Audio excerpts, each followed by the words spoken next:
Hey, what's going on, you guys? Hey, welcome back to another episode with iTrack. A big shout out to all the iTrack fam tapping in yet again like you always do.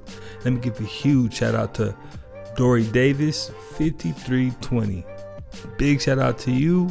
Hey, you shot me that major blessing. I want to give you a public shout out. So man, big shout out to you, Dory Davis 5320. Man, this one's for you.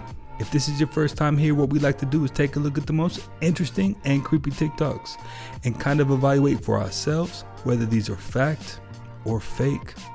If you haven't already, go ahead and smash that like button for me, smash that subscribe button, join the iTrack fam, and let's just jump straight into this thing. I worked with a man who is a senior engineer at the Lockheed Skunk Works in a place called the Cube under the desert in California. And in that area, they had people hooked up to electronic devices where they didn't need a drug. They could do it electronically, where they could tap into these other dimensions, not extraterrestrials, and bring those monsters into the lab. And they would come from one dimension into 3D and be running around. Now, I know this sounds like something like out of Stranger Things, but guess what? Those guys listen to what I've been saying over the years, and they turn it into these fictional, silly movies. Now, did you catch when they said that they didn't need drugs? That means when you're on them psychedelics, whatever you might be seeing, that might actually be what you're seeing. Pretty wild. Okay, but did you guys know that Macaulay Culkin was in a cover band called the Pizza Underground, in which they covered the band The Velvet Underground, but turned all the songs about pizza? Band, the Pizza Underground, will be in Mobile tonight, playing at the Alabama Music Box downtown at 9 p.m. Culkin and his crew cover songs from 60s and 70s rock group Velvet Underground, and they change all the lyrics to songs about pizza. There was something very strange about him appearing at the end of the Kim Kardashian Santa Baby video. If you know, you know. Kamala would have won, hypothetically. Do you feel like there have been any difference in the society in the next 4 years? Yes, I think it would have been much worse. Trump is going to give us the opportunity to prepare for what's coming. Kamala was going to make sure we stayed distracted so we wouldn't be prepared for it. Big difference. I don't know if you guys can tell, but the sky in Florida right now is so purple. Like the whole sky is just purple, dude. Look at this. That is so cool. Wow. Now, Florida, I'm going to need you to tap in and let me know if he's capping or not. If you've seen the purple sky, definitely let me know. If you are powerful to the point people believe what you say, and there's one person in particular who it's the same power as Tupac had, and you have that kind of power and you disobey their orders that they tell you, because then your handlers, it's not about, hey, do this or Nike's gonna drop you. It's do this or we either expose a tape of you getting raw dogged by a male or we kill you. Yeah, but like how it's like you got to put yourself in that situation to be able to have that sort of blackmail. You don't just have blackmail like that unless like you do something. They do something. They sell their soul. They enter that world. They know what they're in. It's not an accident. They know they can't disobey it. But a lot of the times, imagine when you're under like a hierarchy and you're under this world and you have a handler and one day you want to break out because they did something you didn't appreciate or they promised you an award that you didn't get that year. Because that's how this world works. Do this for us and we'll give you a Grammy. Do this for us, you're winning the Super Bowl this year. They can call me crazy. Everything I'm saying is factual right now. It's never the message that's wrong, it's the messenger. I say a lot of true things, but because it comes out of my mouth, people don't listen. Hey, he's absolutely right about that. Because halfway through him talking, I'm like, I know what he's saying is true, but it's how he's saying it and the energy that he's presenting it in. It just makes it seem like malarkey. But guess what? It's a fact.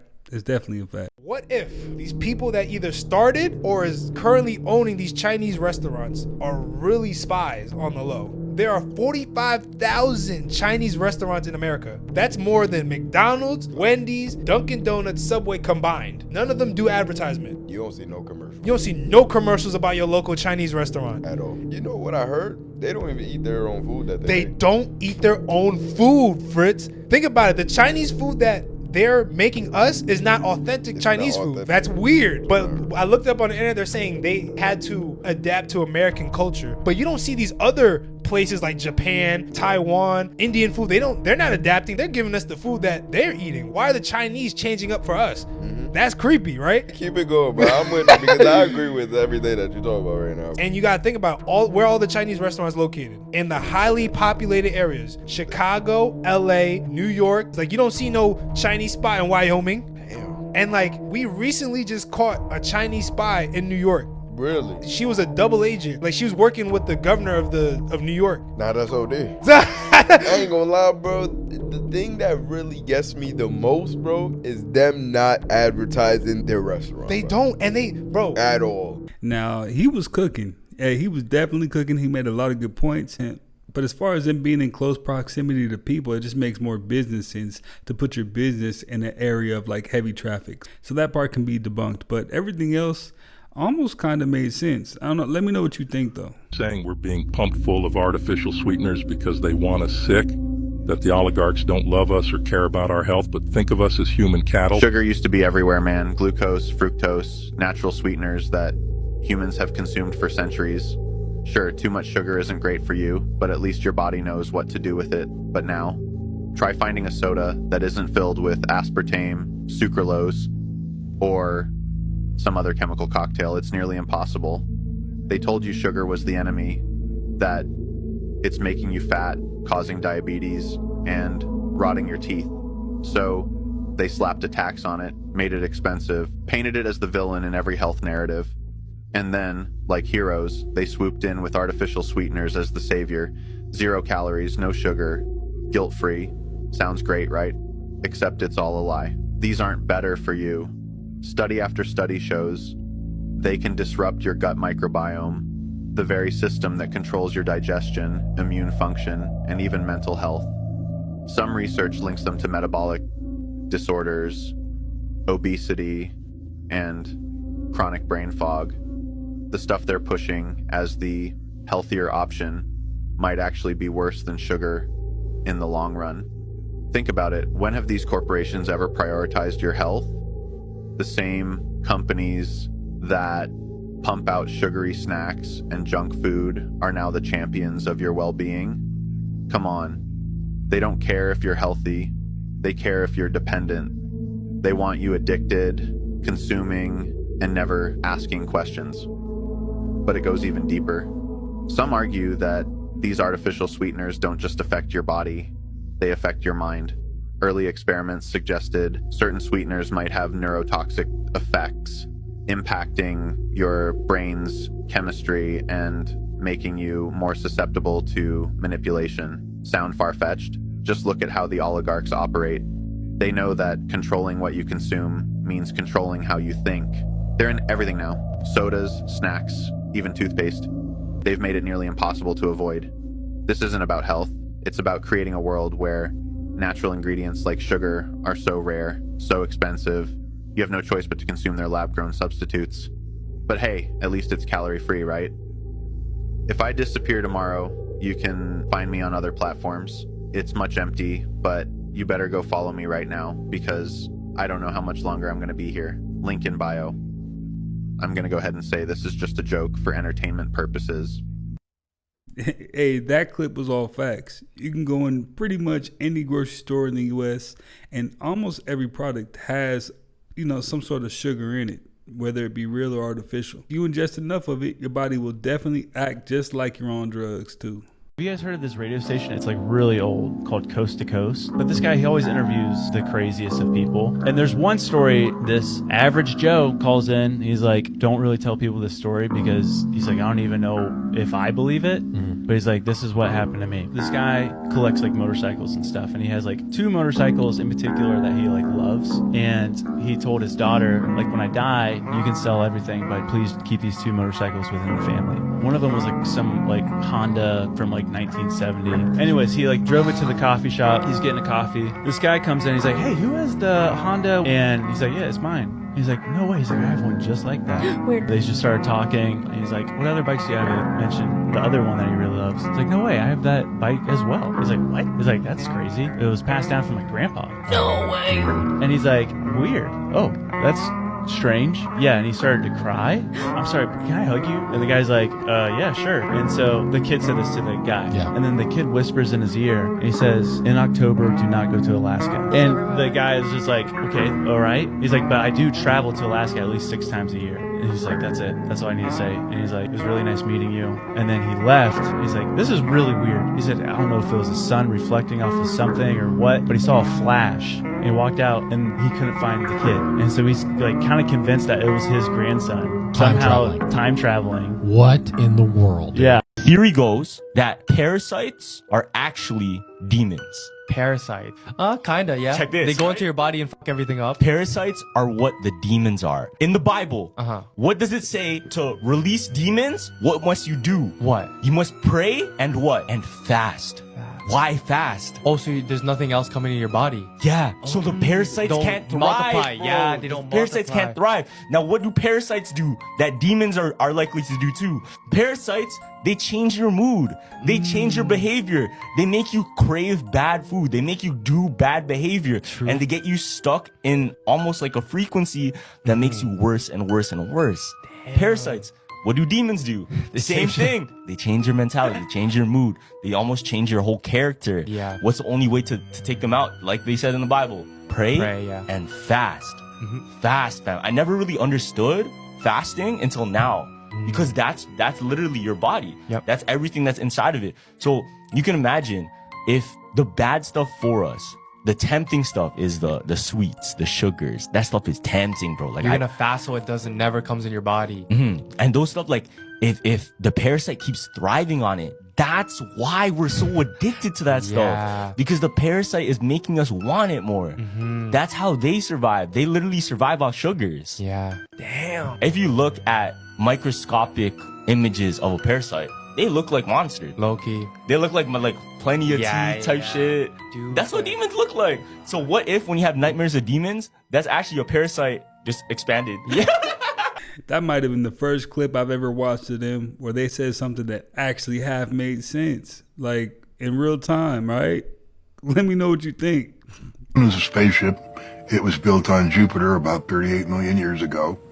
And between the time it was built and 15,000 years ago, it's been touring around our solar system. Our solar system, we're told by NASA there's 9 planets.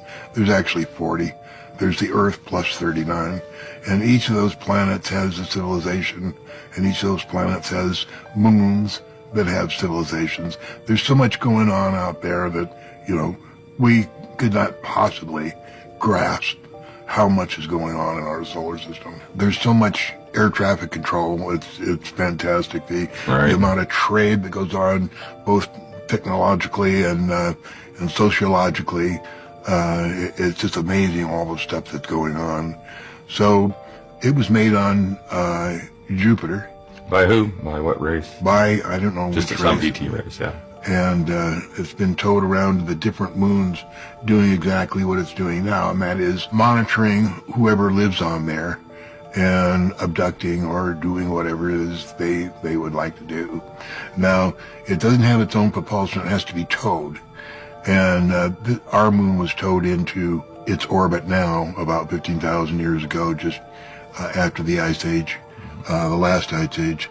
And when man first became aware of the moon, or aware of the skies, there was no moon, and then there was 2 moons, and then there was 1 moon.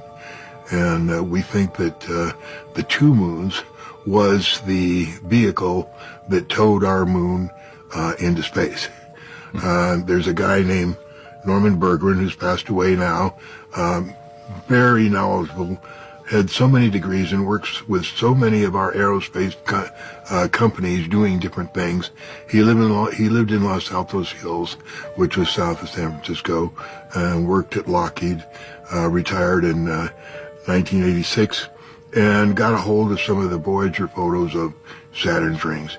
And he wrote The Ringmakers of Saturn. Right. Is that about the fuel coming out in the rings? Yeah. The spaceship. The spaceship, yeah. There's 3 of them that he saw. And one of the biggest is 30,000 miles long and 2,400 miles in diameter. Anyway, I thought it'd be really nice to meet this guy, and I wrote him, and I just happened to be going to the UFO conference in San Jose in 2005. And I went by his house, met him, and we became friends, very good friends over the years. Unfortunately, he passed away a couple of years ago, but in the back part of the Ringmakers of Saturn, he discussed how the moon was towed into its orbit. Does anyone else find it strange that a 1541 painting of fallen angels has an angel depicted holding a skin suit? Anyone else find that strange? Well, do you know that the Bible references angels as stars? A third of the stars cast down from heaven. And what do we refer to famous people as? Oh, that's right. They're stars. And boy, that skin suit, I can't get past it. I wonder what they're trying to tell us there. It's like there's some connection I can't make between fallen angels and stars and skin suits. I don't know though, I can't quite put my finger on it. You ever heard Tyler Perry speak though? Sounds an awful lot like someone I've heard somewhere before. So happy to have that. It's very sentimental for me, and we do a lot of shooting down here for a lot of the shows. So it's always really fun and powerful. You know, we came home and it's like he had stayed up late to see his Uncle Will. Very sentimental for me, and we do a lot of shooting down here for a lot of the shows. So it's Entertainment purposes only, though. I know that fallen angels are a fictitious thing in a fictitious book called the Bible, and movie stars are just normal, everyday people that we just call stars and worship. Like the fallen angels wanted to be worshipped, and then they got banished down here, and it's all for entertainment. Entertainment only. Of course, of course, of course. I mean, he was trying to make it make sense, trying to connect dots, and I don't know, felt kind of like he was reaching though. Probably the most remarkable experience that I ever had was I had gotten pulled or abducted, and I found myself out in an abandoned, what I thought was a carnival yard or something. But I was out in this open area. There were about a dozen beings standing in a semicircle. Now you got to understand, everything about this was different right from the beginning. I was not paralyzed.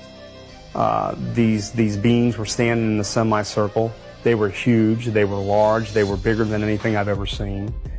And the first words, or telepathic words out of their mouths, was that we would have just given it to you, but you wouldn't have understood that way. Immediately I figured that to mean the knowledge of what they were up to with abductees, or at least myself. Jim was told that it was true, that there was contact made between extraterrestrials and world powers. It was true our government was made aware of environmental problems. It was also true that, among other things, technology was given to us in order to stop using nuclear weapons. And according to them, we broke our agreements by making weapons and money out of the technology exchanged.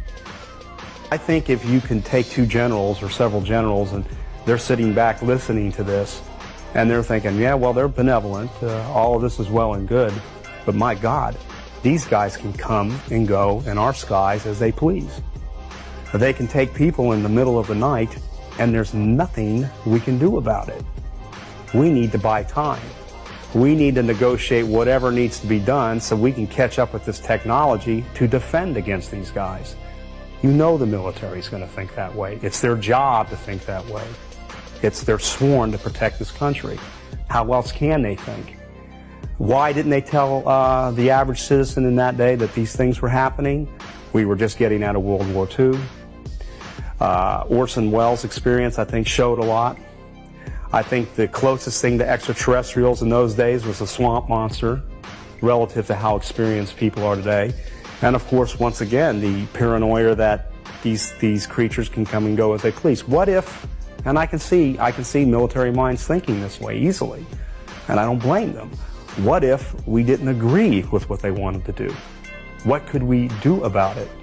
So I think that in those days, they bought time. I don't think the government fears so much that if it were to come forward with the truth, people would panic in the street, or the stock market would drop, the church would collapse. By God, we're human beings, we're resilient.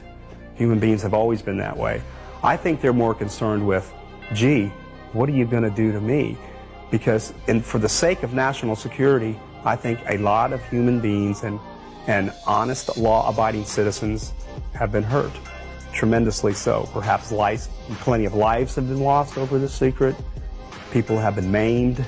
People have disappeared, and this goes on and on and on and on for the sake of national security. How are you able to tell which one of these are man-made versus ET? At a great distance, you would know. If you're up close enough, the man-made ones are going to have components, protrusions, electromagnetic often. There are going to be seams, welding marks. Underneath there could be pipes and other things. It's very clearly a man-made machine. The extraterrestrial ones, seamless. They're extruded in this process of how they create them. Even the light they give off is very different because it's coming through such pure material science, extremely pure materials. I would love to get Dr. Jacques Vallée to release this document he has from 1985. It's a CIA official document, and it describes the CIA conducting abductions, alien abductions in Brazil and Argentina, quote, for their psychological warfare value. So that's why it's so hard to decipher really what's going on in these skies, man, because you got the real ones and then you got the Temu versions, right? It's crazy.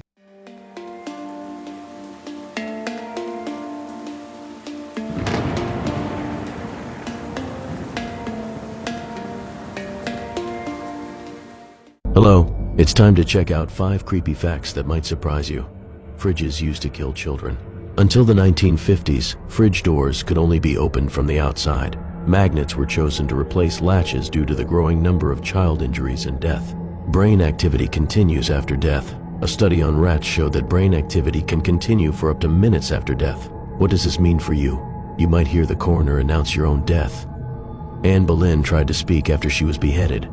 Witnesses to the beheading of Anne Boleyn claimed that her head tried to speak. Did this really happen? No one knows for sure. Scapism. This was a Roman method of execution in which the victim was force-fed, drenched in honey and left in a river. Worms and maggots would slowly consume them. Blood for eggs. You can substitute up to 65 grams of blood for 1 egg in a baking recipe. Anyone want cookies? Bonus fact: human bites. If you are bitten by a human, seek medical attention immediately. Human bites contain enough bacteria to kill. You could, arguably, simply not pay those debts. Write it off the top line, write off the amount owed, and simultaneously strike an economic blow to your largest adversaries. I'm not altogether unconvinced that that is exactly the strategy that we plan. That when we decide to go to war with East versus West, when we decide to get involved, we're going to do to China what we did to Russia, and we proved that we're willing to do when we sanctioned the actual cash reserve of Russia that was being held in US denominated dollars and European euros. We just took their money. Extrajudicial, not at all allowed. Something that we had NATO sign off on because we control NATO. It was totally illegal in every definition of the word. There's no reason we can't just do that with our national debt, and that's going to reduce us like 25% overnight and defund our enemies from being able to work against us. Will it destroy the US dollar? Arguably. If you're doing it only to your adversaries, maybe not. Maybe that makes your allies even more allied because now you have a massive head start against your enemies. But that is a third way that companies get out of debt. In terms of being able to change the ratio of debt to GDP, that is the nuclear option. What if Canada cut off its gas, electricity, threatens to cut off energy exports? Canada supplies about 60% of the crude oil to US, crucial for states like Michigan and Wisconsin. Ontario alone powers 1.5 million American homes, particularly in Michigan, New York, and Minnesota. If Canada pulls the plug, gas prices could soar by an extra 70 cents per gallon. Moreover, Canada is the leading source of imported electricity into the US, with nearly 33.2 million megawatt hours crossing the border annually. Cutting this supply could plunge parts of the US into darkness, disrupting everyday life from New York to the Midwest. This could lead to economic chaos, with US GDP potentially shrinking by $467 billion and Canada's by $78 billion. Follow for more interesting videos. Yeah, so I hope Trump thought about that one the whole way through, because it seems like that would be pretty damaging to the US. So the craft itself has the consciousness of the occupants, and often it's the chief pilot or the person who's actually... But I said, did you notice anything about this thing that they were in that was floating? He said, yeah, it had no pieces. I said the same thing.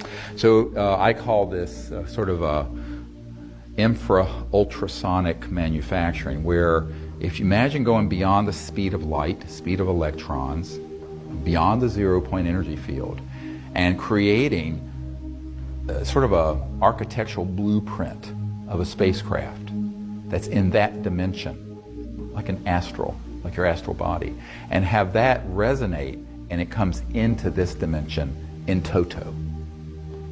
So it recruits the atoms, the molecules, the structures, not by digging them up and smelting them and banging them and doing rivets like we do on an airplane, but it, and that's, I call this extraterrestrial manufacturing 101 that I'm sharing with you. So that's why these spacecraft, the guys who I know who've gone to ones that have retrieved them, they're seamless. Now, if you see one that has rivets and seams and parts of it, that's Lockheed and Northrop's and Boeing's anti-gravity stuff. But these, the ET ones, are completely seamless, and the light coming from them is so amazing, it's so pure, you never quite forget it, because the light is coming from a source and materials that aren't manufacturable. You couldn't even manufacture something that pure in space. And there was a part of a craft that they got in Brazil, and I forget, it had magnesium and some other stuff in it, but the elements that were in it were so pure that even in the vacuum of space we could not manufacture it. And no one understood how they could be doing this. I said, because they're not going to some asteroid or planet and digging up stuff out of the earth and smelting it and melting it and then putting it together. They're creating a field, and it resonates and then comes in from that transdimensional virtual near astral, I call it, the near astral, and it then pops as a totality into 3D. And then there's one more thing. These craft are imbued at the level of nanobiotechnology. You know what that is, where they're actually living and they're conscious. So the craft itself has the consciousness of the occupants, and often it's the chief pilot or the person who's actually directing it, which is usually, they will either touch it and think and they'll go. All right? But the craft itself is not just like a piece of machinery. It's actually living. And there have been more than one military guy I've interviewed who have been on retrieval missions when they get there, and the craft has been injured. I call it injured because it's organic, and there'll be a crack and it'll be trying to heal. Like if you did a cut and did a time lapse of a healing of a wound on skin, it's doing this kind of thing, trying to fix itself. And so the craft themselves are nanobiotechnology at the level where they then can subsume or take on the awareness of the occupants. I don't know why, but his whole body language said that he was just speaking his truth. I'm inclined to kind of believe the guy. I think when we start to meet the gods, and I think we will, we're going to find out that they're not as nice as we want them to be, and they're not as powerful as they want us to think they are, but they do pose a challenge. Fundamentally, right down, bottom line, is this our planet or not? And I think that this is a very good reason for people to sit up and pay attention, because whether you believe in aliens or not, whether you believe in the Illuminati or not, we do have to answer the fundamental question: are we willing to take responsibility for this planet? That is the question of the day. Whether you're an environmentalist or whether you're talking about recapturing the democratic process, whatever your particular angle is, the question is, are you willing to take responsibility for this planet or not? Because there are people and there are beings out there who are wrestling for control of this planet. I'm sure of that. And that, I believe, is where that intersection is occurring. Multiple phones with TikTok on them have actually sold for over $13,000. Watch. Sadly, this one priced at $50,000 did not sell. This iPhone 15 with TikTok and CapCut app actually sold for $13,997. On the 21st of 2025, it actually sold. Somebody paid that much to have TikTok and CapCut on a phone. Because as you know, you can't get them in the App Store, not until the ban is gone or dealt with or sold, I don't know. Oh yeah, this person got rejected for a $20,000 offer. Shocker that they wouldn't want to buy an iPhone 15 for 20 grand. This iPhone 15 with TikTok sold for $3,100. This iPhone 16 Pro Max, T-Mobile, T50, whatever, it has TikTok, so they spent $13,000. It actually sold today. So you might be sitting on some gold right now. Just think about this. If you got an iPhone or Galaxy or even tablets are selling because they have TikTok and CapCut, what do you guys think about this? You're going to cash it? Hey, I thought this was all cap until I went on eBay and saw it for myself. It's getting wild out here for that TikTok. You're more microbe than human. For every single human cell in your body, there are 10 bacterial cells. That's right, trillions of microscopic hitchhikers are living on you and inside you right now. This massive microbial community plays a crucial role in your health, influencing everything from digestion to your immune system. Picture this, your gut alone is a bustling metropolis of bacteria, teeming with life. These tiny organisms break down food, produce essential vitamins, and protect you against harmful invaders. Without them, your body wouldn't function as smoothly or efficiently. They're the unsung heroes, working tirelessly in the background. But it doesn't stop there. Your skin, mouth, and even your lungs are home to unique bacterial ecosystems, each playing its own part in maintaining balance. These microbes are not just passive passengers, they actively interact with your body's cells, impacting your mood, weight, and even your risk of certain diseases. So next time you think of yourself as merely human, remember the invisible army that makes up the majority of your body's cells. This fascinating alliance between human and microbe is a delicate dance, crucial to your survival and well-being. Embrace the microbes, they're more a part of you than you might have ever imagined.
There was once two continents that no longer exist on the planet. When you talk to the ancient indigenous cultures of Peru and Bolivia, when you look at the evidence of locations like Tiwanaku and Pumapunku, the information for those two places has been largely lost. It's only contained in a couple minor places. They speak of their progenitors, their ancestors, coming from an ancient land called Mu, M-U. That was existing at the same time as Atlantis. Mu was the Pacific civilization, the ancient civilization that reached great states, that was from the Hawaiian Islands down through Fiji and over to Easter Island. That was the area of the land of Mu. Now, when that was being destroyed, the fragment of it that remained was called Lemuria. That's what all those ancient stories that come from Hawaii all the way down through Tonga and all the way over to South America, there was an advanced civilization that lived there. At the same time, in the Atlantic, Atlantis, there's multiple things that need to happen in order for a portal interdimensional to open up and allow plasma, being, entity, craft, whatever to come through. Absolutely, I agree entirely. It's more than just one thing. A vortex, when counter-rotating and clockwise rotating, could create a portal, right? Could create a 0 point. You want to just tell Angie about that? Counter-rotating... Okay, hold on. Start over because I was talking, sorry. If you have two counter-rotating vortexes, magnetic energy, and they're in the same area or preferably on top of each other, if they're both spinning opposite of each other at the center, that's called 0 point. That's almost like you're looking at a pinpoint of infinity. And when you're in that 0 point space, anything goes. You're in a whole different realm. It could be interdimensional portal opening at that point. Any number of things could happen. So if that's what's going on in his neck of the woods, just let me know where he's at, and that's where I won't be. The earth has chakras. Today I learned that the root chakra is located in Northern California, which is why redwood trees grow in Northern California only. Red is the color of the root chakra. Enlightenment was originally attained by the Buddha in the mountains of Tibet. Tibet is where the crown or heaven chakra is located. Are aliens already here? Yes or no? Oh, sure. I mean, there have been non-human extraterrestrial civilizations that have been observing the planet for thousands of years, and it increased remarkably once we detonated the first atomic bomb. There's no question about that. What? In fact, this particular team coming forward have dealt with the remains and on occasion living non-human life forms that have been downed, and some are still in captivity in subterranean facilities or STIFs. Are you hearing that? Dr. Greer feels like, and you answered my other question, it feels like right now the public worldwide is being primed for something. You know, for the last 50 years, we've had movies about aliens. Going back to Roswell, we've had reports of flying saucers, and now people, not just in northern New Jersey, are seeing strange things in the sky. It seems like these beings are technologically far superior. He was like, do you want to see the jinn? He will show himself to you.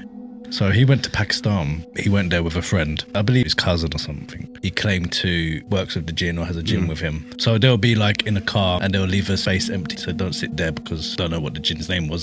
So-and-so sitting there. My brother's thinking, all right, I don't know if I believe all of this. Back at their hotel room, he was like, do you want to see the jinn? He will show himself to you. He's like, no. Do you want him to do something then? He goes, okay, can you open the curtains? Whoosh. Curtains opened. Got a match, lit the match, blew the match out. So he was showing him things, and then he said, do you want to see it? It's like, no, I won't go that far. He was going to get onto a coach. He told him, don't get on this particular coach at this time. He said, wait, get the next one. The coach that he told him not to get on fell off the side of a cliff. He said, when you go home, he's going to accompany you, make sure everything goes all right. He went home, nothing happened, went to sleep, woke up next morning, his window was wide open. So it took him home, like he said he would, and then left. Hey, I must be missing something. Aren't jinns bad? Like, aren't they demons? And he was helping him out? If I'm missing something, let me know. He claims to have discovered evidence that consciousness does not perish with death. Hameroff proposes that the human brain operates as an advanced quantum computer. In this framework, the soul or consciousness is viewed as quantum information stored at the quantum level. This information, following the demise of the body, can blend with our universe and persist indefinitely. Lanza's unique stance is that post-death, the soul transitions to an entirely different universe. This theory is further endorsed by Sir Roger Penrose, a distinguished British physicist and mathematician from Oxford. Penrose, along with other researchers, is developing a quantum theory to elucidate the phenomenon of consciousness. They posit that they have identified specific carriers of consciousness within the brain, protein-based microtubules located in neurons.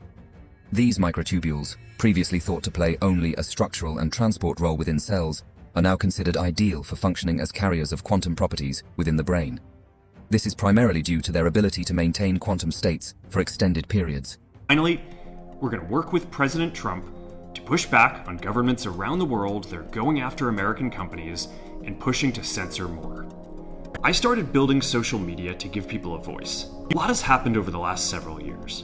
Governments and legacy media have pushed to censor more and more. A lot of this is clearly political.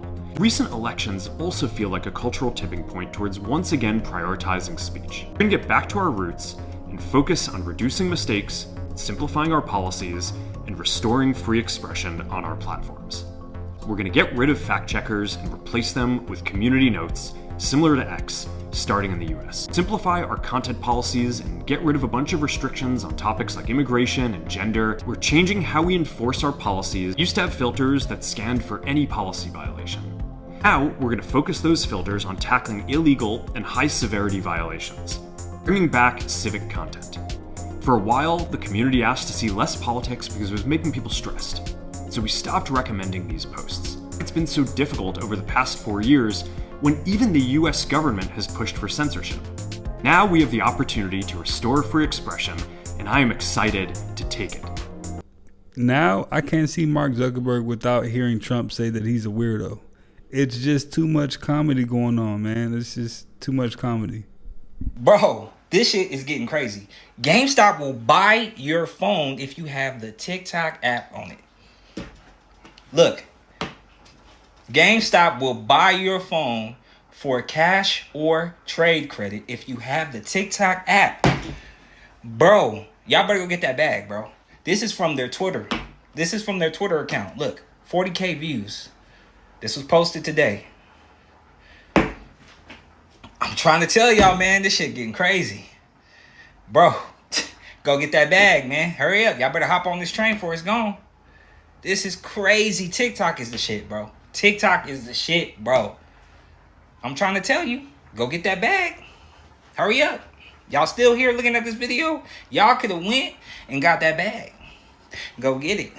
Go get that bag. Go get that bag. Go get that. Go get that bag. TikTok said, hey, we'll take your phones if you got the app on it. Telling you. Go do it.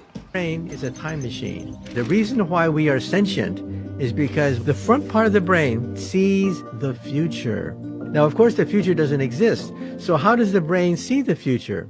What it does is it accesses memories of the past and then distorts them a little bit. That's the key to how we think. We think on the basis of things that happened in the past, and then we tweak it. We tweak it and have alternate realities. So that's what separates us from the animals. We are sentient beings. We self-program. We have the ability to plan the future and to understand our role in that simulation of the future. We constantly obsess about this. This is what we call a college education. What is a college education worth? It allows you to simulate different futures with you in it so that you can choose a destiny for yourself. Make sure you pay attention to your local UFO news. Where's the station? Giants are announcing the formation of Stargate. So put that name down in your... Most people are too identified with their physical humanoid form. They're locked into a paradigm that this is reality. Because each person limits themselves. They go to the reality that resonates with them. And we carry our complete state of consciousness with us. You don't become enlightened just because you died. The ignorant remain ignorant. The bigots remain bigots. They just have a different energy body. And they go to a reality that resonates with them. This is an important subject because this is the way that all of us will be moving. We're all moving beyond the body. The reason why out-of-body exploration, I feel, is so critically important. How about I stay in my body? I got too much work to do. Leaning Tower of Pisa wasn't supposed to lean at all. Originally planned as a perfectly vertical bell tower in the 12th century, this iconic monument's slant is a result of an engineering oversight that turned out to be a happy accident. As construction began, the builders quickly realized the soil under Pisa was too soft to support the tower's massive weight, leading it to tilt even before the third floor was completed. Imagine the surprise and panic of the architects as the tower began to lean during construction. The unstable foundation caused by the weak subsoil and inadequate footings was never part of the plan. Efforts to correct the tilt over the centuries involved halting construction for almost a century, as well as adding counterweights and various modifications in hopes of stabilizing it. However, these attempts couldn't stop the tower from continuing its gradual lean. Despite being an engineering blunder, the lean has become the tower's most famous feature, drawing millions of tourists every year. This unintended tilt transformed the structure from a simple bell tower into a global icon of architectural curiosity. The lean is so pronounced that at one point, the top of the tower was displaced horizontally by about 12 feet from where it would have been if built straight. Today, the Leaning Tower of Pisa stands as a testament to human error and resilience. Recent stabilization efforts have ensured that it won't fall over anytime soon, preserving its unique tilt for future generations to marvel at. This accidental masterpiece highlights how sometimes the most memorable aspects of history are born from unexpected mistakes. Make no mistake about it. Let that happen in today's time, right? Somebody's getting fired or somebody's not getting paid. That is the only time in history where you can make a mistake on a building like that and have it turn out to be iconic.